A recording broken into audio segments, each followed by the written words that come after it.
Shalom, damai di hati, shalom.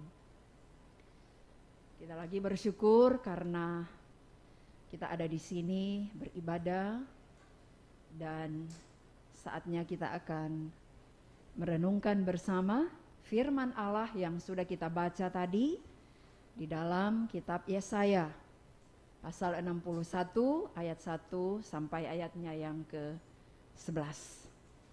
Saudara-saudara yang dikasihi dan diberkati oleh Tuhan Yesus Kristus, bulan Agustus ini bagi bangsa Indonesia adalah bulan kemerdekaan. Di tahun ini kita merayakan ulang tahun kemerdekaan yang ke-77 tahun. Bangsa Indonesia sudah merdeka 77 tahun, tidak lagi di bawah kekuasaan bangsa yang lain. Tapi walaupun sudah di usia 77 tahun bangsa kita merdeka, kita masih terus bergumul, berjuang, karena masih begitu banyak tantangan-tantangan, pergumulan-pergumulan, bahkan ancaman-ancaman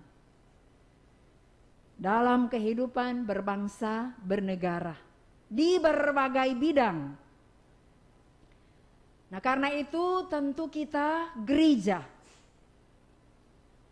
yang Tuhan sudah hadirkan di tengah-tengah dunia ini, di tengah-tengah bumi Indonesia, terpanggil untuk menyampaikan, memberitakan, dan menghadirkan kabar selamat kepada segala makhluk. Seperti juga yang tercantum di dalam rencana strategi dari Gereja Masehi Injili di Minahasa di tahun 2022 sampai 2027 sebagai tujuan visi dan misi, yaitu memperluas jangkauan pemberitaan Injil kepada seluruh makhluk dalam bidang politik, ekonomi, sosial budaya, lingkungan hidup, dan teknologi informasi.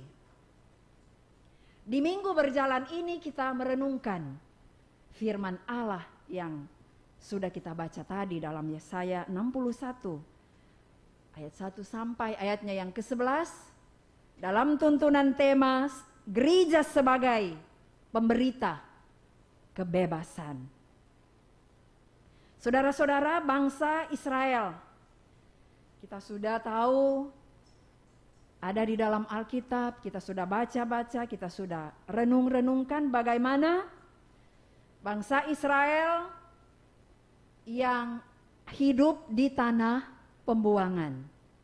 Kalau minggu lalu orang belajar bangsa Israel diperbudak di Mesir dan mereka dibebaskan keluar dari perbudakan, dituntun oleh Tuhan dalam perjalanan kurang lebih 40 tahun untuk boleh tiba di tanah perjanjian, tanah Kanaan. Tetapi ketika mereka tinggal diam di tanah perjanjian, mereka atau bangsa Israel ini yang disebut sebagai bangsa yang tegar tengkuk, berulang-ulang kali disampaikan kepada mereka supaya mereka beribadah kepada Tuhan, datang kepada Tuhan. Tetapi kenyataannya ketidaksetiaan, ketidaktaatan dari bangsa Israel ini membuat Allah marah, murka. Kembali mereka harus diam, harus tinggal di tanah Babilonia, di Babel. Dijadikan sebagai bangsa tawanan, bangsa Babel. Mengapa mereka harus diam di sana? Harus tinggal di sana? Kurang lebih 70 tahun. Mereka sangat dikasihi oleh Tuhan Allah. Jadi mereka ditawan di sana bukan berarti Tuhan Allah semua binasakan dorang semua. Tetapi mereka di sana diproses, dibentuk oleh Tuhan di tanah Babel. Dan ada saat, ada waktunya Tuhan Allah mengasihani mereka untuk kembali pulang ke tanah air mereka. Tuhan Allah dengan caranya untuk membawa pulang mereka melalui bangsa lain. Mereka tiba di kota Yerusalem. Kalau Yesaya 61 ini ayat 1 sampai 11 ini adalah kabar baik yang disampaikan oleh Nabi Yesaya ketika mereka sudah pulang, sudah ada di Yerusalem. Kota Yerusalem yang dikenal juga dengan tembok-tembok yang kuat, yang kokoh.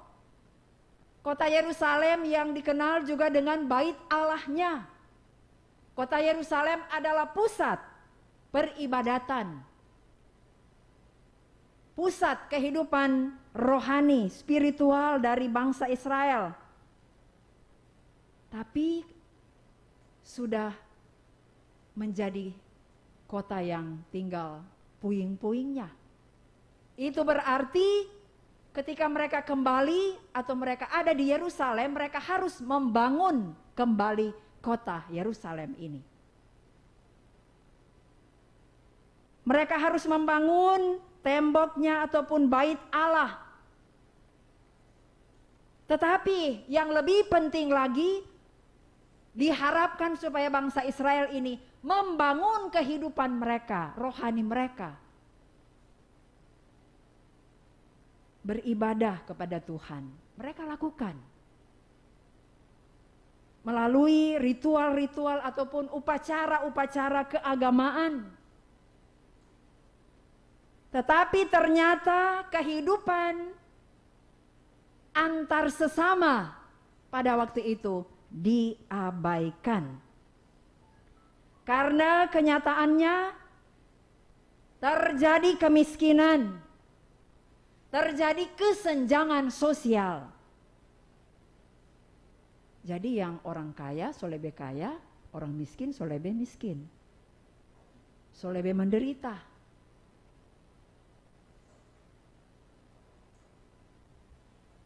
Orang-orang yang berkuasa, yang kuat, bertindak sewenang-wenang kepada orang-orang yang lemah, orang-orang yang tidak berdaya.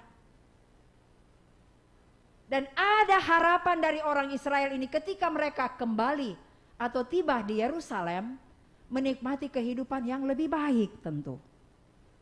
Merdeka, bebas, seperti mereka sudah dibebaskan dari tanah Babel. Tapi harapan itu menjadi sia-sia. Karena seperti yang dikatakan tadi, banyak orang yang menderita, yang sengsara. Dari situasi, kondisi seperti ini, latar belakang inilah, maka Tuhan memanggil Yesaya untuk memberitakan, menyampaikan kabar baik, kabar selamat buat orang-orang ini, buat bangsa ini yang sudah ada di Yerusalem. Bagaimana cara Tuhan memanggil Yesaya? Kita bisa baca itu dalam kitab Yesaya pasal 6. Awalnya Yesaya ini dia berdalih. Dia mengemukakan alasannya untuk tidak pergi. Karena apa? Karena dia seorang yang najis bibir, orang yang berdosa. Nyandak layak ini mulut ini untuk menyampaikan kabar baik. Bahkan dia tinggal di tengah-tengah bangsa yang najis bibir. Tinggal di tengah-tengah bangsa yang berdosa. Tapi karena Tuhan sudah menetapkan dia untuk menjadi hambanya, untuk menjadi alatnya. Tuhan Allah menghapus kesalahannya. Tuhan Allah mengampuni dosanya. Kembali Tuhan datang menjumpai Yesaya. Masih dapat tanya lagi tuh Tuhan. Siapakah yang akan kuutus? Dengan spontan Yesaya menjawab, ini aku, utuslah aku. Roh Tuhan mengurapi dia, mengurapi Yesaya. Seperti dalam ayatnya yang pertama kita tadi. Yesaya diutus untuk menyampaikan kabar selamat kepada orang-orang sengsara, kepada yang remuk hati ataupun putus asa tiada berpengharapan, orang-orang yang tertawan, orang-orang yang berkabung. Bahwa Tuhan akan memulihkan kehidupan umatnya ini, atau bangsa Israel ini. Dalam bacaan tadi, bahwa tahun rahmat Tuhan sudah tiba. Artinya tahun pembebasan yang dikenal dengan tahun Yobel.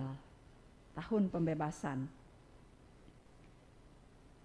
Dan orang-orang yang menerima tahun rahmat Tuhan ini, yang dipulihkan oleh Tuhan, mereka akan disebut sebagai pohon tarbantin kebenaran. Kalau pohon tarbantin itu salah satu pohon yang besar, yang kuat, yang hijau daunnya sepanjang tahun. DP akar katanya sampai ke dalam 45 sampai 65 meter. Masuk ke dalam. Dan dia mencari, itu akar itu mencari sumber air supaya dia tetap hidup. Itu tuh pohon tarbantin. Dan ini adalah menjadi simbol dari orang yang kuat karena dia berakar di dalam Tuhan. Jadi walaupun dalam pergumulan, tapi dia tetap kuat. Dia tetap kokoh. Umat Allah yang telah mengalami pembebasan, yang telah mengalami pemulihan, menjadi alat Tuhan.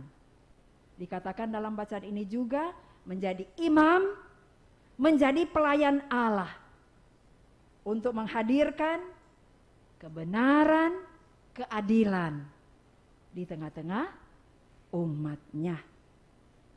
Saudara-saudara yang dikasih dan diberkati oleh Tuhan, dunia, tempat tinggal kita saat ini, yang terus bergumul seperti di awal khotbah kami tadi, bergumul dengan berbagai penderitaan, bergumul dengan berbagai tantangan, bergumul dengan berbagai ancaman-ancaman. Ini menjadi ladang misi Allah melalui gerejanya, melalui saya dan saudara-saudara. Jadi siapa yang mau bekerja di ladang Tuhan? Itulah kita, jemaat dan sebagai pelayan-pelayan khusus kalau di Genim. Kita terpanggil, kita diutus ke dalam dunia yang syarat dengan pergumulan-pergumulan tadi di bidang agama, sosial, budaya, ekonomi, politik, hukum, di bidang kesehatan, di bidang pendidikan. Kita juga masih bergumul dengan COVID-19. Kita seakan-akan terpenjara oleh COVID-19. Yang kalau saat ini mudah-mudahan masyarakat Indonesia semakin dipulihkan oleh Tuhan dari COVID-19 ini. Karena berdampak pada kehidupan masyarakat, antara lain kehidupan di bidang ekonomi, dalam bidang agama, karena tidak ada kebebasan. Orang mau bergereja, ini pun kita masih pakai masker. Karena pada waktu yang lalu juga orang dengar-dengar bahwa ada naik kata tuh COVID. Tapi dengar lagi, mudah-mudahan betul tuh berita, tuh info, semulai lagi menurun. Jadi seakan-akan sekali lagi kita terpenjara oleh COVID-19. Sudah 2 tahun lebih kita bergumul dengan COVID-19 ini. Ancaman ini mengakibatkan penderitaan, mengakibatkan kesusahan, mengakibatkan ketakutan, kemiskinan, ketidakadilan, dan sebagainya. Dan situasi seperti ini menjadi perhatian yang sangat-sangat serius dari pemerintah, bahkan juga dari gereja, termasuk kita Gemim. Gereja yang Tuhan sudah hadirkan terus dan terus berusaha untuk melanjutkan misi di tengah-tengah dunia ini, membuka belenggu-belenggu kemiskinan, membuka berbagai belenggu penderitaan, seperti halnya Yesaya yang dipanggil oleh Tuhan untuk pergi dan menjawab, ini aku, utuslah aku. Pergi untuk membuka belenggu-belenggu mungkin di antara kita yang masih dibelenggu dengan ketakutan, kecemasan, kekhawatiran secara pribadi ataupun juga dalam bergereja. Seperti Tuhan memulihkan bangsa Israel dari pergumulan, dari penderitaan. Demikian halnya yang kita imani, Tuhan itu tidak akan pernah berubah dari dulu, sekarang, dan sampai selamanya. Tuhan yang akan terus memulihkan kita dari pergumulan, penderitaan, kesusahan, kesulitan yang kita alami saat ini. Dan ada janji Tuhan dalam bacaan ini bahwa sukacita abadi akan menjadi milik kita semua. Perjanjian abadi dengan kita, dengan keluarga kita, dengan jemaat, dengan gerejanya, dengan masyarakat, bangsa kita. Sukacita abadi atau sama dengan sukacita yang kekal. Perjanjian yang abadi sama dengan perjanjian yang kekal. Dan yang abadi itu cuma Tuhan. Kalau orang manusia, nyanda akan ada tuh bilang abadi, nggak ada. Cuma dari Tuhan. Bahkan Tuhan itulah yang kekal dan abadi. Ini janji Tuhan dalam bacaan kita tadi, seperti yang dikatakan dalam ayatnya yang ke-7 di bagian akhir, dan sukacita abadi akan menjadi kepunyaanmu. Dan di ayat 8 bagian akhir, dan akan mengikat perjanjian abadi dengan kamu. Tuhan Yesus memberkati kita. Amin.